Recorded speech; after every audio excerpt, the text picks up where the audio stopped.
नमस्कार। ये आकाशवाणी पटना है। अब आप खालिद रशीद से प्रादेशिक समाचार सुनिए। पहले मुख्य समाचार।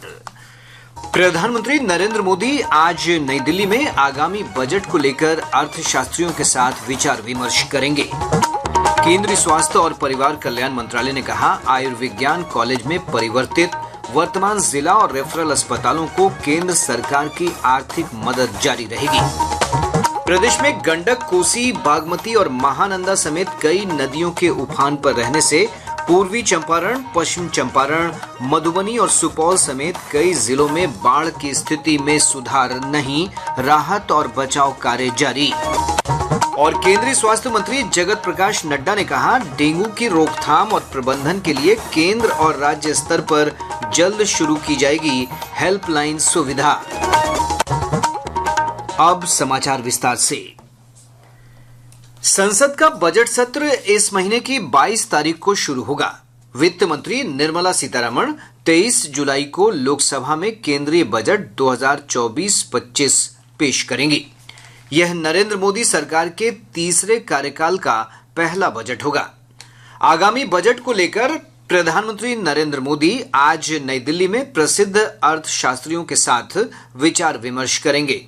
इस बैठक में अर्थशास्त्रियों के अलावा विभिन्न क्षेत्रों के विशेषज्ञ भी शामिल होंगे। पिछले महीने संसद के दोनों सदनों की संयुक्त बैठक में राष्ट्रपति द्रौपदी मुर्मू ने कहा कि यह बजट भविष्य को ध्यान में रखते हुए सरकार की दूरगामी नीतियों का एक प्रभावी दस्तावेज होगा। उन्होंने कहा कि इस बजट में प्रमुख आर्थिक और सामाजिक सरोकारों के साथ कई ऐतिहासिक कदम भी देखने को मिलेंगे। लोकसभा चुनावों के कारण इस महीने फरवरी में एक अंतरिम बजट पेश किया गया था। इस बार पूर्ण बजट पेश किया जाएगा। केंद्रीय स्वास्थ्य और परिवार कल्याण मंत्रालय ने कहा है कि आयुर्विज्ञान कॉलेज में परिवर्तित किए गए वर्तमान जिला और रेफरल अस्पतालों को केंद्र सरकार मदद जारी रखेगी। केंद्रीय स्वास्थ्य सचिव अपूर्व चंद्र ने इस मामले में राज्यों और केंद्र शासित प्रदेशों को एक पत्र लिखा है। उन्होंने बताया कि 157 आयुर्विज्ञान कॉलेजों में से 108 कॉलेज पहले ही काम करना शुरू कर चुके हैं। 157 अनुमोदित कॉलेजों में से 40 कॉलेज आकांक्षी जिलों में स्थित हैं। केंद्रीय सचिव ने बताया कि जिला अस्पतालों को उन्नत करने और सशक्त बनाकर नए आयुर्विज्ञान कॉलेज खोलने के लिए केंद्र प्रायोजित योजना से वित्तीय समर्थन दिया जाता है। इसकी शुरुआत 2014 में की गई थी। उन्होंने बताया कि सरकार आयुर्विज्ञान कॉलेजों की संख्या बढ़ाने के लिए ठोस प्रयास कर रही है। फिलहाल देश में 706 आयुर्विज्ञान कॉलेज हैं। नेपाल के तराई क्षेत्रों में हो रही बारिश के चलते राज्य में गंडक, कोसी, बागमती और महानंदा समेत कई अन्य नदियां उफान पर हैं। केंद्रीय जल आयोग से प्राप्त जानकारी के अनुसार गंडक नदी गोपालगंज के डुमरिया घाट में खतरे के निशान से 107 सेंटीमीटर ऊपर बह रही है। नदी के जलस्तर में कमी की संभावना है। बागमती नदी का जलस्तर सीतामढ़ी के रूनी सैदपुर में लाल निशान से नीचे आ गया है, जबकि नदी का जलस्तर मुजफ्फरपुर के बेनीबाद में खतरे के निशान से ऊपर बना हुआ है। हालांकि नदी के जलस्तर में कमी की प्रवृत्ति देखी जा रही है।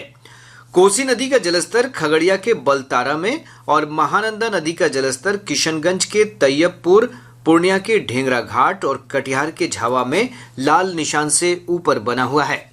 इधर परमान नदी भी अररिया में खतरे के निशान से 71 सेंटीमीटर ऊपर बनी हुई है। राज्य में विभिन्न नदियों के उफान पर रहने के कारण सुपौल, पूर्वी चंपारण, पश्चिमी चंपारण और मधुबनी समेत कई जिलों के निचले इलाकों में बाढ़ का पानी फैल गया है। हमारे संवाददाता ने बताया है कि सुपौल जिले में बाढ़ की स्थिति गंभीर बनी हुई है।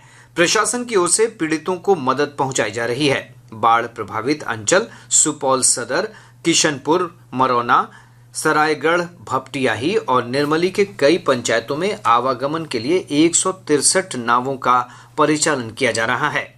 वहीं बाढ़ पीड़ितों के बीच अब तक कुल 408 पॉलीथीन शीट्स का वितरण किया गया है। इधर अररिया जिले में बीते 3 दिनों से हो रही लगातार बारिश और नेपाल के तराई क्षेत्र में भारी बारिश के बाद पानी छोड़े जाने से परमान, नूना, बकरा, रतवा, भलुआ सहित कई छोटी बड़ी नदियां पूरे उफान पर हैं। एक रिपोर्ट। अररिया जिले के सिकटी, पलासी और कुर्साकांटा प्रखंड के 1.5 दर्जन गांव कचना, सालबुड़ी, बांसवाड़ी, अलवाबाड़ी, सिंधिया, पेपरा बाजार, धर्मगंज, छपनिया, रहटमीना, पकरी और जागीर परासी के निचले इलाकों के घरों में बाढ़ का पानी प्रवेश कर गया है। वहीं सड़कों पर 3 फीट पानी के तेज बहाव से आवागमन पूरी तरह बाधित हो गया है। इससे प्रखंड के कई गाँवों का जिला मुख्यालय से सड़क संपर्क टूट गया है। इलाकों के प्रभावित परिवारों के बीच प्रशासन द्वारा तत्काल पॉलिथीन सीड्स वितरित करने का निर्देश दिया गया है। आकाशवाणी समाचार के लिए अररिया से मैं गौतम सिंह सहगल। इधर सीतामढ़ी से हमारे संवाददाता ने बताया है कि नेपाल के जल अधिग्रहण क्षेत्र में भारी बारिश से अधवारा समूह की झीम नदी के जलस्तर में वृद्धि हुई है। एक रिपोर्ट। भारत नेपाल सीमा के हनुमान चौक डायवर्जन पर झीम नदी का पानी 3 फीट से ऊपर बह रहा है। इससे आवागमन प्रभावित हुआ है। इधर बसंतपुर, लालबंदी, जहदी, लक्ष्मीपुर और मयूरवा गांवों का प्रखंड मुख्यालय से संपर्क टूट गया है। प्रभावित इलाकों के लोग ऊंचे स्थानों पर शरण लिए हुए हैं। अभियंता को बांध की निगरानी का निर्देश दिया गया है। राहत और बचाव कार्य जारी है। आकाशवाणी समाचार के लिए सीतामढ़ी से राजेश कुमार।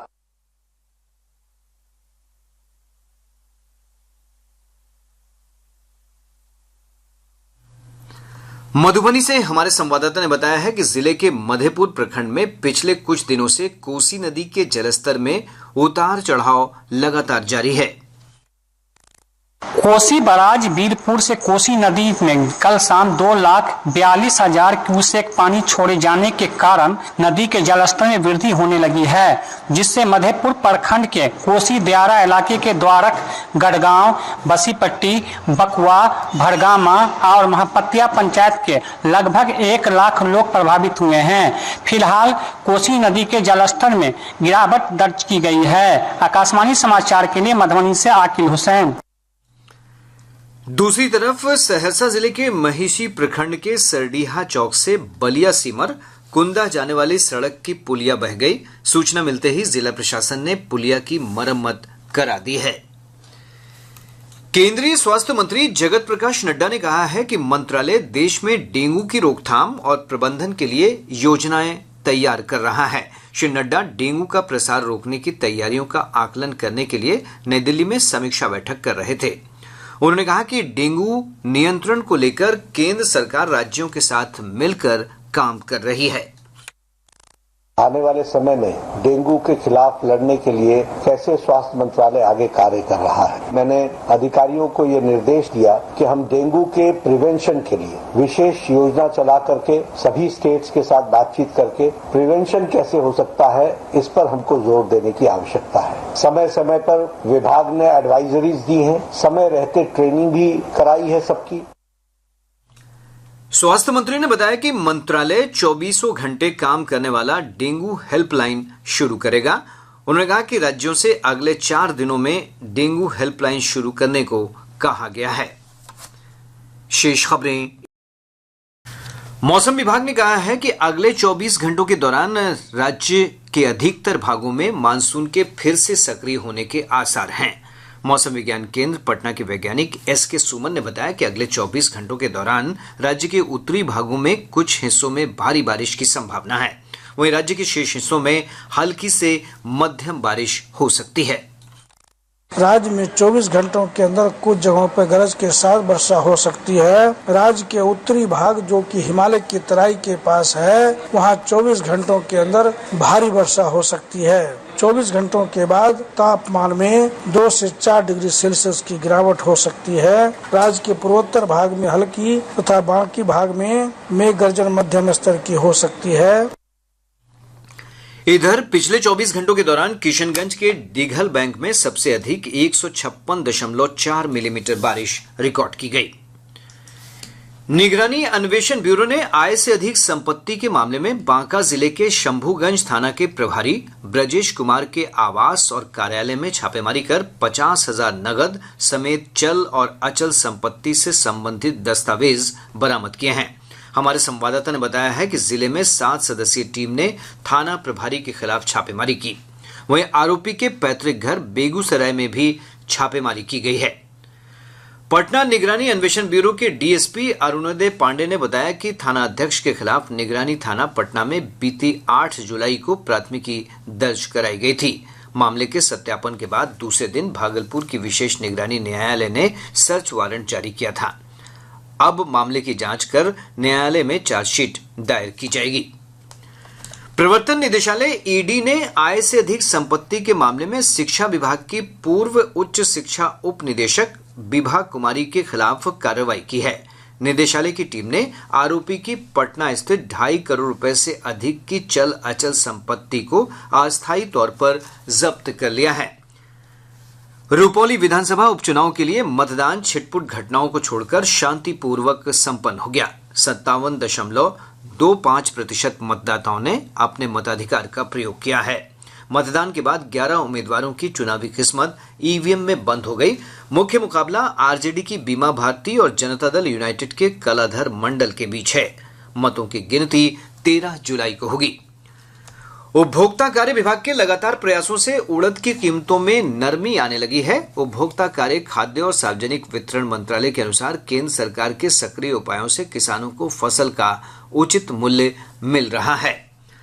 मुजफ्फरपुर जिले के चक्कर मैदान में आयोजित अग्निवीर भर्ती प्रक्रिया के तहत आज पूर्वी चंपारण के अभ्यर्थी भाग ले रहे हैं। ब्रिगेडियर मुकेश गुरंग ने बताया कि प्रक्रिया के तहत कल पश्चिम चंपारण जिले के अभ्यर्थी भाग लेंगे। गौरतलब है कि जिले में कल से भर्ती प्रक्रिया शुरू की गई है। इसके तहत 8 जिलों के पुरुष अभ्यर्थी भाग ले रहे हैं।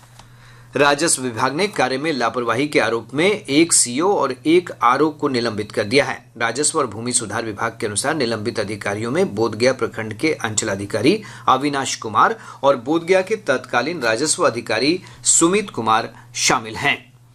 अब पटना से प्रकाशित प्रमुख समाचार पत्रों की सुर्खियां। आज के सभी समाचार पत्रों ने अलग अलग खबरों को प्रमुखता से प्रकाशित किया है। हिंदुस्तान की सुर्खी है, यूपी में टैंकर से भिड़ी बस, बिहार के 16 यात्री मरे। दैनिक जागरण ने मुख्यमंत्री नीतीश कुमार के हवाले से लिखा है, जेपी गंगा पथ का मोकामा और दानापुर के शेरपुर तक होगा विस्तार। दैनिक भास्कर ने नीट यूजी प्रश्न पत्र लीक मामले को बड़ी खबर बनाया है। अखबार लिखता है, एनटीए का दावा, पटना पेपर लीक और गोधरा में धांधली का व्यापक असर नहीं। सुप्रीम कोर्ट में एनटीए ने दाखिल किया हलफनामा, आज अहम सुनवाई। प्रभात खबर ने ईडी की कार्रवाई पर लिखा है, बांका के थाना प्रभारी के पास मिली 69 लाख रुपए से अधिक की अवैध संपत्ति। आज अखबार की सुर्खी है, योगदान नहीं करने पर प्रधानाध्यापकों को नहीं मिलेगा वेतन। और अब अंत में मुख्य समाचार एक बार फिर। प्रधानमंत्री नरेंद्र मोदी आज नई दिल्ली में आगामी बजट को लेकर अर्थशास्त्रियों के साथ विचार विमर्श करेंगे। केंद्रीय स्वास्थ्य और परिवार कल्याण मंत्रालय ने कहा, आयुर्विज्ञान कॉलेज में परिवर्तित वर्तमान जिला और रेफरल अस्पतालों को केंद्र सरकार की आर्थिक मदद जारी रहेगी। प्रदेश में गंडक, कोसी, बागमती और महानंदा समेत कई नदियों के उफान पर रहने से पूर्वी चंपारण, पश्चिम चंपारण, मधुबनी और सुपौल समेत कई जिलों में बाढ़ की स्थिति में सुधार नहीं, राहत और बचाव कार्य जारी। और केंद्रीय स्वास्थ्य मंत्री जगत प्रकाश नड्डा ने कहा, डेंगू की रोकथाम और प्रबंधन के लिए केंद्र और राज्य स्तर पर जल्द शुरू की जाएगी हेल्पलाइन सुविधा। इसके साथ ही आकाशवाणी पटना से प्रसारित प्रादेशिक समाचार का ये अंक समाप्त हुआ।